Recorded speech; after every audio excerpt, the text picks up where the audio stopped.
안녕하세요. 저는 40대 초반 여자입니다. 6개월 전에 시동생이 결혼을 했었어요. 동서는 개인 사무실을 운영할 정도로 꽤 잘 나가는 변호사였어요. 아무래도 변호사다 보니까 시댁 집안에서도 상당히 높은 대우를 해줬었고 법에 관련된 문제들은 쉽게 해결해 줬었죠. 그러다 보니 가족들은 날이 갈수록 동서에게 잘할 수밖에 없었어요. 시모의 지인분들의 상담도 자주 해줬어야 했지만 그런 것들을 귀찮게 생각하지 않고 항상 본인이 겪은 일처럼 진지하게 해결해 줬었죠.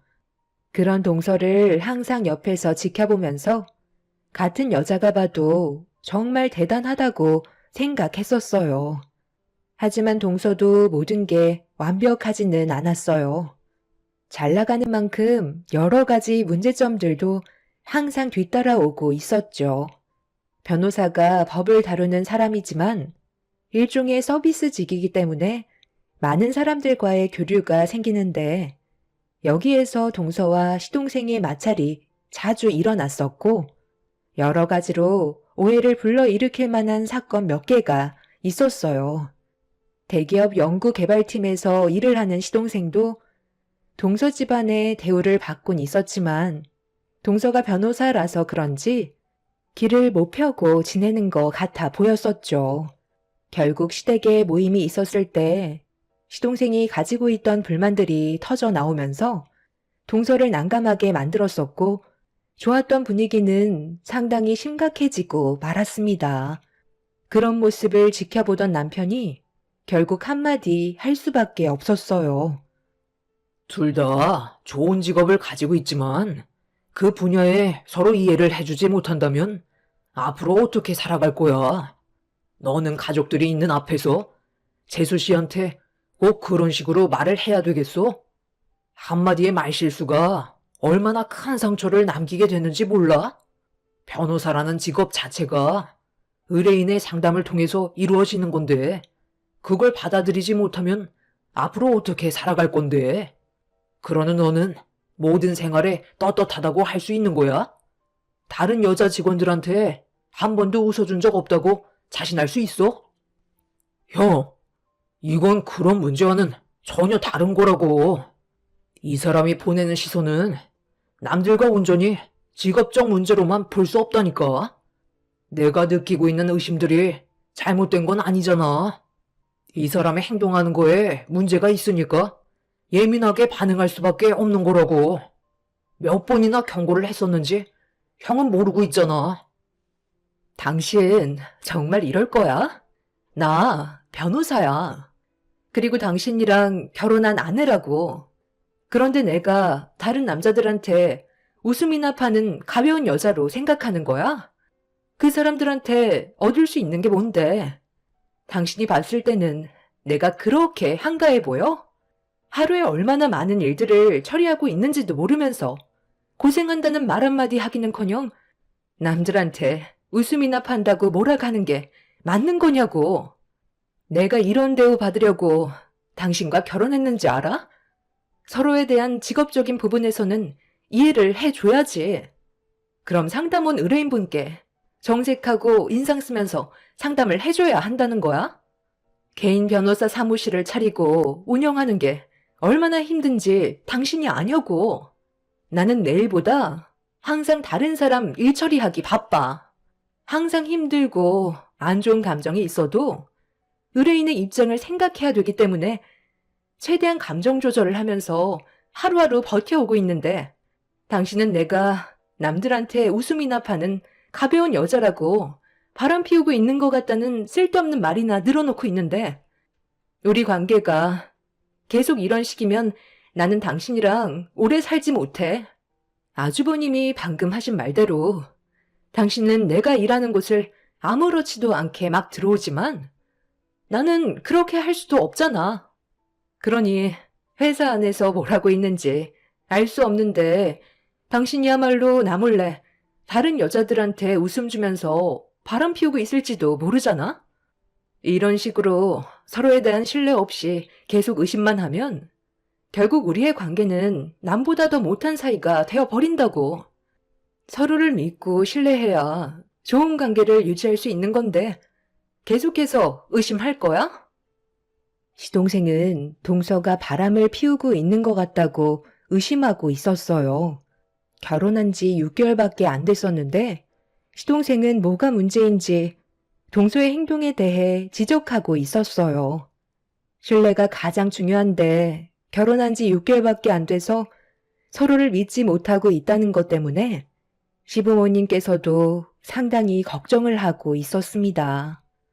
남편은 중간에서 최대한 서로의 관계에 대해 좋게 풀어주려 했지만 이미 시동생과 동서가 각자 안 좋은 감정을 계속해서 쌓아와서 상당히 예민해진 상태라 쉽게 해결될 것 같지 않았습니다. 동서는 살면서 남편한테 가벼운 여자로 비칠 줄 몰랐다며 결국 참아왔던 눈물을 보이고 말았어요. 그 모습에 당황한 가족들 모두 동서를 진정시키기 위해 여러 가지로 좋은 말을 아끼지 않았지만 시동생은 그런 동서의 모습을 보면서 표정 하나 변하지 않고 바람 피우다 걸리면 뼈도 못 추린다고 분위기를 더욱더 심각하게 만들어가고 있었습니다. 결국 보다 못한 시모가 시동생의 태도에 화가 많이 나셨는지 목소리를 높이셨어요. 너 자꾸 이런 식으로 행동할 거야? 내가 그러지 말라고 분명 얘기했을 텐데 둘이 이혼이라도 할 생각이야? 작은 며느리가 우리 집안에 얼마나 많은 것들을 신경 써주고 있는지 몰라? 너 그거 병이다. 의처증 같은 거라고. 아무래도 작은 며느리가 너보다 훨씬 좋은 직업을 가지고 있다고 생각해서 신경이 쓰이니까 네가 자존감이 떨어지고 며느리가 우월해 보이니까 남자들이 꼬인다고 생각하는 거지. 그럼 너도 지금의 위치에서 열심히 일해서 직급을 올리면 되는 거 아니야? 힘들게 고생하고 있는 자기 마누라한테 따뜻한 말 한마디 해주기는커녕 오히려 상처를 주고 있는데 나 같아도 결혼 생활 때려치우고 싶겠다. 어머님, 저 괜찮아요. 전부 다 제가 부족해서 그런 건데 어쩌겠어요. 좀 더 노력하면 제 마음을 알아줄 날이 올 거예요. 저는 언제나 한결같은데 이 사람은 아직까지 불안한가 봐요. 앞으로 좀 더 신경 쓸 테니 그만 뭐라고 하세요. 어머님이 화내셔봤자 오히려 좋아지는 건 하나도 없어요. 오늘은 너무 피곤해서 먼저 일어나도 될까요? 내일도 많은 스케줄이 잡혀 있어서 쉴 시간이 없거든요. 당신은 어떻게 할 거야? 같이 갈 거야? 아니면 더 있다가 올 거야? 남자 의뢰인이 한두 명도 아닐 텐데 하루가 모자랄 정도로 시간이 없겠지. 빨리 들어가서 쉬어야 기력을 보충해서 다음날 또 남자들과 쉬지 않고 상담하지 않겠소? 시동생의 마지막 말에 상당히 충격을 받은 동서는 무서울 정도로 얼굴 표정이 변했지만 시동생은 계속해서 동서에게 안 좋은 말들을 늘어놓고 있었습니다. 동서는 더 이상 듣고 싶지 않았는지 시댁에서 서둘러 빠져나갔습니다. 그 모습을 지켜볼 수밖에 없었던 저희는 시동생에게 분노의 화살이 돌아가고 말았어요. 도련님, 방금 했던 말은 옆에 있던 저도 상처를 받을 만큼 큰 실수를 한 거라고요. 꼭 그런 식으로 말을 해야 속이 후련해요? 당장 가서 동서한테 사과하세요. 제가 왜 그래야 하는 거죠? 저는 느끼고 있는 그대로를 얘기한 것뿐인데요. 형수가 저희 부부 사이에 있었던 일들을 전부 다 알고 있는 건 아니잖아요. 그래도 그렇지. 어른들이 앞에 있는데 그런 식으로 말을 하는 건 잘못된 거다. 그리고 정확한 증거가 있긴 한 거야. 작은 며느리가 바람을 피우고 있다면 네가 그런 증거물을 확실하게 확보를 하고 그런 말을 해야지. 아무것도 없는 상태에서 말만 그렇게 한다고 달라질 게 뭐가 있는데? 만약 정말 작은 며느리가 바람을 피우고 있다면 확실한 증거물을 가지고 와라. 나는 뭐 너한테 큰 소리 치고 싶은 줄 알아? 믿고 싶지는 않지만 네가 하도 그러니까 나까지 불안해진다.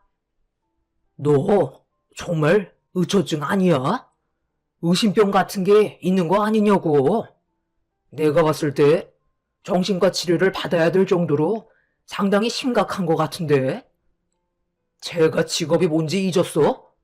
변호사야. 법적으로 걸리지 않는 선에서 최대한 조심하며 남자들을 만나고 있다고. 증거는 없지만 느낌상 확실하다고. 제가 봐도 시동생은 정신적으로 문제가 있는 듯 보였어요. 확실히 정신과 치료를 받아야 될 것 같았죠. 날이 가면 갈수록 심해지는 시동생의 행동이 큰 문제를 일으키게 될까봐 가족 모두가 걱정을 하고 있었습니다. 본인은 정신적으로 아무 문제 없다며 동서가 바람 피우고 있는 현장을 잡기 위해 고민을 하고 있었어요. 동서 내외의 관계가 좋아질 수 있는 방법은 시동생이 동서가 바람을 피우지 않고 있다는 확신을 주는 것밖에 없었고, 저희 가족은 시동생과 반대되는 고민을 하고 있었습니다. 동서가 바람 피우고 있다는 걸 받아들이기가 힘들 것 같았어요. 그만큼 가족들한테 잘했고, 6개월이 지나는 동안 한 번도 문제가 될 만한 행동을 보인 적이 없다 보니 바람을 피우고 있지 않다는 걸 더욱더 믿고 싶었습니다. 그렇게 시댁 집안에서 소란이 일어난 이후 한동안 조용한 듯 싶었는데 하나의 사건이 제 눈에 포착이 되고 말았죠. 식당을 운영하고 있던 저희 부부는 점심시간 때 정신없이 손님을 받으며 바쁘게 움직이고 있었어요. 그런데 동서도 점심 식사를 하러 나왔는지 사무실에서 함께 일하는 직원분들과 다른 식당으로 들어가는 모습을 발견하게 되었죠. 저희 식당과 동서의 변호사 사무실이 멀지 않은 곳에 있어서 가끔 저희 식당에서 백반을 시켜 먹을 때가 있었어요. 배달도 되기 때문에 동서 사무실에도 몇 번 배달 간 적은 있었죠.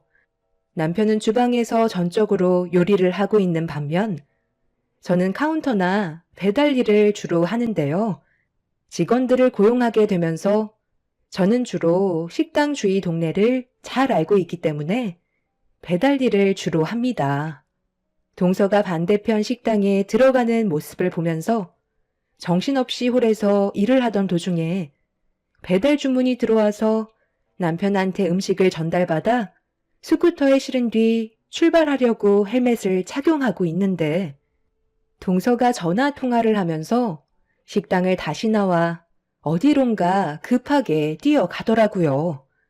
워낙 시간이 없던 저는 배달을 해야 돼서 어쩔 수 없이 동서와 아는 척도 못하고 출발을 했는데 외제차 한 대가 동서 앞에 서더라고요. 그 모습을 보면서 스쳐 지나간 저는 머릿속이 복잡해지기 시작했어요. 시동생이 말한 대로 동서가 외간 남자를 만나고 있는 건지 아니면 그냥 아는 사람인 건지 여러 가지로 많은 것들을 생각하게 된 저는 배달을 하고 돌아와서도 동서가 외제차에 올라탔을 때 어떤 상황이었는지 궁금해 일이 손에 잡히지 않을 정도로 심각한 상황에 빠지고 말았죠. 시동생이 한 말들이 전부 다 사실이면 상당히 문제가 커지게 되는 거라 동서가 바람이 아닌 그냥 단순히 알고 지내는 사람으로 생각하고 싶었습니다. 그렇게 하루의 일과를 마치고 남편과 함께 집으로 돌아와서 아이들을 재우고 남편과 단둘이 있을 때 점심시간 때 배달을 하러 나가다가 동서를 봤었다며 그때의 상황을 침착하게 설명을 했어요. 하지만 남편은 별거 아니니 크게 신경 쓰지 않아도 된다며 제가 모르는 외제차에 올라타면 무조건 바람이냐고 차를 운전하고 있던 사람이 남자인지 여자인지도 모르는 상황에서 괜한 오해는 문제를 더 키우는 거기 때문에 확실한 무언가가 잡히지 않는 이상 절대로 시동생에게 입 밖으로 꺼내지 말라며 남편은 일을 크게 만들고 싶어 하지 않았습니다. 저도 남편과는 같은 생각을 가지고 있었기 때문에 일단 지켜보기로 하고 또 다른 기회가 왔을 때는 제대로 된 조사를 하고 싶었어요. 믿는 도끼에 발등을 찍힌다고 정말 동서가 만에 하나 바람이라도 피고 있다면 그건 집안에 상당히 큰 충격을 안겨주게 되는 사건이 되는 거였죠. 그렇게 기회를 엿보고 있었는데 동서가 어느 날 점심시간 때 오래간만에 저희 식당에 직원들과 함께 찾아왔어요. 저는 동서를 반갑게 맞아주면서 주문한 백반을 내어주었고 점심 식사를 마친 동서는 저에게 가끔 혼자서 배달을 시켜 먹어도 되냐는 말을 꺼내길래 흔쾌히 받아 주었어요. 변호사 사무실이 워낙 가까웠기 때문에 크게 어려운 건 아니었습니다. 그렇게 점심 식사를 맛있게 하고 다시 사무실로 돌아간 동서와 직원들을 바라보고 있는데 건물로 들어가려는 동서가 또다시 누군가의 전화를 받았어요. 그리고 심각한 얼굴을 하면서 통화를 하고 있던 도중에 며칠 전에 봤던 외제차가 동서의 사무실 앞에 멈춰섰고 동서는 자연스럽게 그 외제차에 올라탔습니다. 식당 일이 거의 한가해진 저는 잠깐 외출을 하겠다고 남편한테 말한 뒤 헬멧을 쓰고 스쿠터에 시동을 걸었어요. 이미 출발한 외제차를 따라가기 위해 바짝 뒤쫓기 시작했고 신호가 걸리게 되면서 저는 외제차 옆에 바짝 붙을 수 있었습니다. 짙게 선팅이 되어 있던 차라 창문을 내리지 못한다면 안에 누가 타고 있는지 모르는 상황이라 창문을 내려준다면 제대로 확인을 할 수 있었겠지만 상황은 제가 생각한 대로 따라주지 않고 있었습니다. 그렇게 어느 정도 따라가고 있던 도중에 다시 한번 신호가 걸렸고 운전하고 있던 사람은 남자였고 그 옆에는 동서가 앉아 있었는데 서로 손깍지를 낀 채 얼굴을 마주보며 사랑의 눈빛을 주고받고 있었습니다. 그 모습을 보고 있는데 신호가 바뀌자 외제차는 출발을 했고 저는 너무 큰 충격을 받아 따라가지 못한 채 그 자리에 멈춰서서 동서가 탄 외제차를 바라볼 수밖에 없었습니다. 그날 받았던 충격은 저에게 처음 느껴보는 배신감을 안겨주었어요. 바람을 피우지 않는다고 확신에 찬 표정으로 얘기했던 동서가 저희 가족에게 거짓말을 했다는 거에 화가 머리끝까지 올라오고 말았어요. 그렇게 식당에 돌아와서 넋이 나간 얼굴로 들어서자 저를 본 남편이 무슨 일 있었냐고 물어보는 질문에 저는 두 눈으로 목격했던 걸 차마 얘기할 수 없었습니다. 제가 입 밖으로 꺼내는 건 전혀 문제가 되지 않지만 확실한 증거가 없는 상황 속에 동서가 잘못 본 거 아니냐고 발뺌을 하면 제가 오히려 역으로 당할 수도 있을 것 같아 남편한테는 일이 좀 힘들어서 기운이 빠진 것 같다고 대충 둘러댈 수밖에 없었어요. 그렇게 기회를 엿보며 제대로 된 증거물을 확보하기를 기다리고 있던 어느 날 점심시간이 되고 직원들이 저희 식당으로 들어왔어요. 그런데 동서는 보이지 않길래 물어보니 사무실에서 해야 될 일이 있다며 나중에 따로 먹겠다는 말에 뭔가 느낌이 좋지 않다는 걸 알게 된 저는 남편한테 백반 하나를 준비해달라고 부탁했어요. 그리고 남편이 건네준 백반을 들고 동서의 변호사 사무실로 들어가게 되었죠. 조심스럽게 문을 열고 동서의 이름을 부르려 하는데 깔깔거리며 웃는 목소리가 동서 상담실에서 밖에까지 울려 퍼지더라고요. 그래서 가까이 다가가 무슨 대화를 하는지 엿들으려는 찰나 상담실 문이 열렸고 눈앞에 동서와 눈이 마주치고 말았습니다. 제가 들어왔을 거라고 전혀 생각하지 못한 동서는 많이 놀랐는지 비명을 지르면서 저에게 연락도 없이 왜 왔냐고 소리를 지르고 있었어요. 그게 직원들만 밥 먹으러 왔는데 동서는 할 일이 끝나지 않았다고 하길래 배가 고플까봐 백반 하나 준비해서 왔지. 점심시간도 걸을 만큼 많이 바쁜 거야? 여기가 지금 형님 안방이에요? 이곳은 제가 일을 하는 곳이라고요. 한창 바쁠 시간에 사무실에서 청국장 냄새 풍기면 상담하러 오시는 의뢰인분들께서 기분이 좋으시겠어요?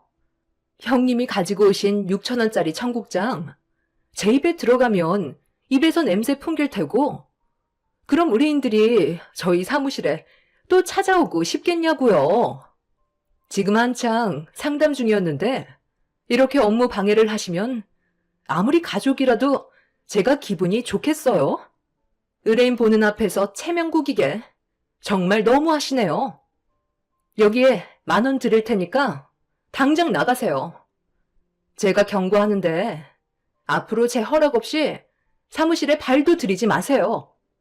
한 번만 더 이런 식으로 행동하시면 그땐 제가 잘 아는 법대로 일 처리할 테니까 가족들끼리 괜히 얼굴 붉힐 일은 만들지 않았으면 좋겠네요. 그리고 음식 중에 제가 제일 싫어하는 게 청국장이라고요. 동서는 제가 보는 앞에서 건네받은 청국장을 화장실 변기통에 전부 부어버린 뒤 물을 내려 버렸어요. 그리곤 빈 그릇을 다시 건네주면서 빨리 나가라고 화를 내고 있었습니다.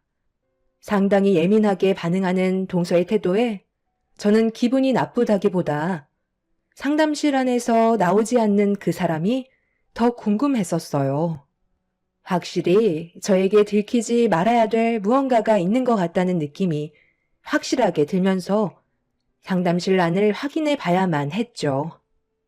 저를 보며 예민하게 반응하고 있는 동서를 대응하면서 변기에 청국장을 부어버린 거에 대해 화를 내기 시작했고, 제가 소리를 지르자 동서가 예상하지 못한 반응이 나와서 당황했는지 뒷걸음질 치기 시작했어요. 저는 계속해서 삿대질을 하며 밀어붙였고 상담실 안에 계신 의뢰인분께 죄송하다는 말이라도 해야 될 것 같다면서 문을 활짝 열어젖히려는 순간 동서가 악착같이 막아서며 저를 강하게 밀쳐버렸어요. 동서의 힘에 밀려버린 저는 결국 넘어져서 이성을 잃어버려 상담실 문을 강제로 열어젖히려는데 그 타이밍에 동서의 직원분들이 들어오면서 저를 말리게 되었고 끝내 상담실 안에 있던 사람의 얼굴을 확인할 수는 없었습니다. 동서의 태도에 화가 머리끝까지 올라와 버린 저는 절대로 그냥 넘어가고 싶지 않았어요. 무조건 밝혀내서 확실한 증거물들을 확보해내기로 결심하게 되었죠. 참을 만큼 참았던 저는 핸드폰을 들어 전화를 걸어 도움을 요청했고 그렇게 동서의 모든 걸 파헤치기 위한 계획을 세우고 있었습니다. 그렇게 도움을 요청한 지 며칠의 시간이 지나는 동안 동서는 단 한 번도 저희 식당에 와서 자기가 잘못한 부분에 대해 용서를 구하지 않았고 제 화를 더 크게 키우고 있었죠. 그리고 기다리던 증거물들이 하나둘 도착하게 되자 저는 가족들 모두를 식당으로 불러 모았습니다. 시동생과 동서의 관계는 여전히 좋지 않았는지 서로 얼굴조차 마주 보고 있지 않더라고요. 이런 관계를 하루라도 빨리 정리해주기 위해서 제가 할 수 있는 건 동서의 실체를 밝히는 것밖엔 없었죠. 다 모이셨으니 지금부터 제가 그동안 무엇을 했는지 보여드리도록 할게요. 도련님이 동서가 바람을 피우고 있다고 했었잖아요. 그런데 얼마 전에 제가 이상한 장면을 목격해서 뒤쫓아 가봤는데 차량 안에 타고 있던 어떤 남자가 동서와 손을 잡고 있더라고요. 저 혼자 목격했던 장면이고 제 눈에 들어왔던 현장을 증거물로 남겨두지 못해서 기회를 엿보고 있었는데 때마침 동서 사무실에 누군가 상담을 왔다고 하길래 남편한테 백반을 준비해달라고 부탁한 뒤에 사무실로 올라갔었죠. 분명 다른 남자가 있다는 걸 확신했기 때문에 저는 증거를 확보해야 될 것 같아 사무실로 들어간 거지만 저를 본 동서가 악착같이 저를 막아서더라고요. 그때 확실하게 알 수 있었던 건 동서가 바람을 피우고 있다는 거였고 직원들이 들어오는 바람에 저는 더 이상 상담실에 있는 사람을 확인하지 못한 채 사무실에서 나와야만 했어요. 그런데 동서는 제가 이 동네에서 어떤 사람인지 제대로 파악을 못한 것 같은데 저에게는 눈이 한두 개가 아니거든요. 그래서 부탁을 했죠. 제가 알고 있는 사람들뿐만 아니라 그 사람들이 아는 지인들까지 총동원해서 동서의 뒤를 밟았어요. 동서는 전혀 모르고 있었지? 왠 줄 알아? 항상 흔히 마주하는 사람들이 동서의 뒤를 조사하고 있었을 거라고 누가 생각했겠어. 여기 제가 받은 증거물들이에요. 저처럼 배달 일을 하시는 분들이 그동안 동서의 진실을 파헤치기 위해 두 팔 걷고 도와주셨죠.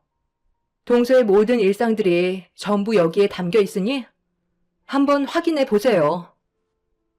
동서가 저를 밀치는 순간 그냥 넘어갈 수 없을 것 같다고 판단한 저는 제가 알고 있는 배달원 분들을 동원해 동서의 뒤를 밟아주길 부탁했어요.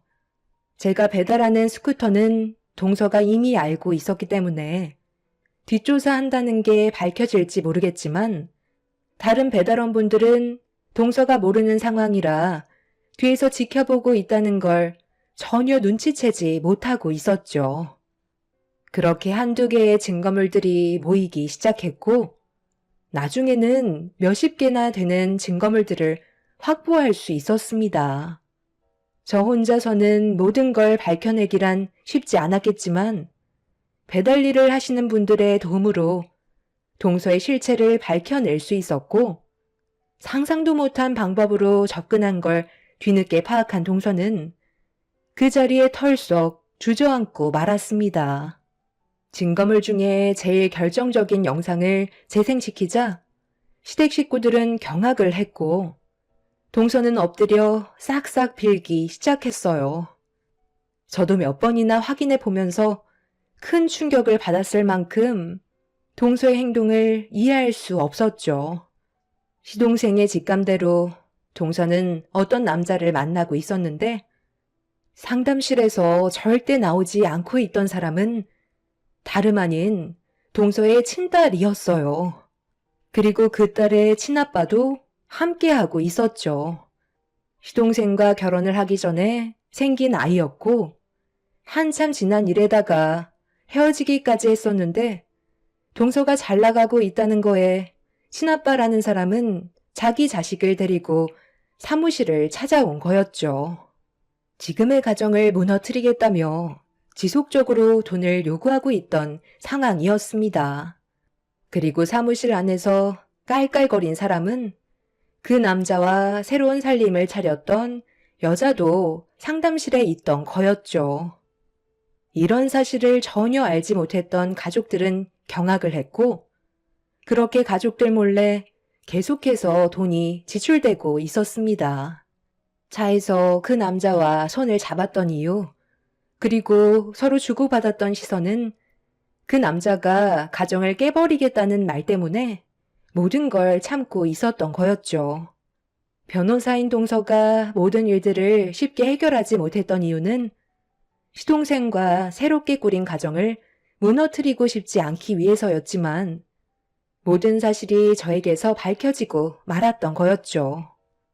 동서는 사실혼 관계에 있을 때 태어난 아이였고 친부의 호적에 올라가 있는 상태이기 때문에 그 남자와 함께 살고 싶은 생각도 없다며 지금의 가정을 깨고 싶지 않다고 했었지만 이미 시댁 식구들은 동서의 행동들을 받아들일 수 없었습니다.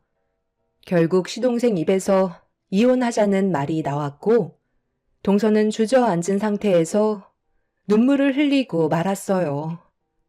혼자서 모든 걸 해결하려 했지만 역부족이었다는 걸 뒤늦게서야 깨닫게 되었던 거죠. 사무실에서 저에게 난리를 쳤던 이유를 물어보니 자기도 모르게 너무 당황스러웠고 저를 최대한 빨리 밖으로 내보내고 싶어서 그런 거였다며 죄송하다고 용서를 구했습니다. 그렇게 동서와 시동생은 서로 이혼을 하게 되었고 모든 사실을 숨긴 채 결혼한 부분에 대해 고통을 받게 된 시동생은 동서를 상대로 정신적인 손해배상과 결혼을 하면서 지출된 모든 금전적인 부분에 대해서 보상 요구를 하게 되었어요. 동서는 자기가 원하는 삶을 살기 위해 뒤에서 모든 걸 바로 잡으려 했지만 과거에 자신이 잘못 선택한 인생을 지우기에는 상당히 많은 것들을 벌려놓은 상태였어요. 그런데 이혼한 뒤 알게 된 또 다른 문제점은 동서가 임신을 한 상태였는데 시동생은 뱃속에 있는 아이가 자기 아이가 아니라고 인정하고 싶어 하지 않았지만 동서는 시동생의 아이라고 확신하고 있는 중입니다. 과거에 만났던 남자한테 아이를 떠맡기고 자기는 새로운 인생을 살려고 계획한 것도 화가 나는데 뱃속에 있는 아이가 시동생의 친자식이라면 정말 생각 없는 여자인 것 같아요. 산부인과에서는 아이가 태어나 봐야 친자 확인이 된다고 하는데 그때까지 기다리는 것도 가족들에게 정신적인 고통을 주는 거라 상당히 힘든 상태입니다. 시동생이 전 남자와의 관계가 없었냐고 솔직하게 물어보자 충격적이게도 없었다는 말을 하지는 못하더라고요. 법적으로 저희가 할 수 있는 부분들은 사기죄 등 변호사를 통해 해결을 하긴 했지만 10달의 시간 동안 받는 정신적 고통과 태어날 아이가 시동생의 친자라면 그것 또한 정말 큰 문제라 앞으로 어떻게 해야 할지 고민이 많습니다. 그래서 여러분들께 도움을 요청해 봅니다. 만약 친자라면 아이만 데려오는 게 좋을지 아니면 그 아이는 동서가 키우게 하는 게 맞는 건지 의견을 주시면 감사하겠습니다. 동서는 다시 시동생과 재결합하길 원하는 눈치인데 시동생은 절대 마음을 열지 않는 상태예요.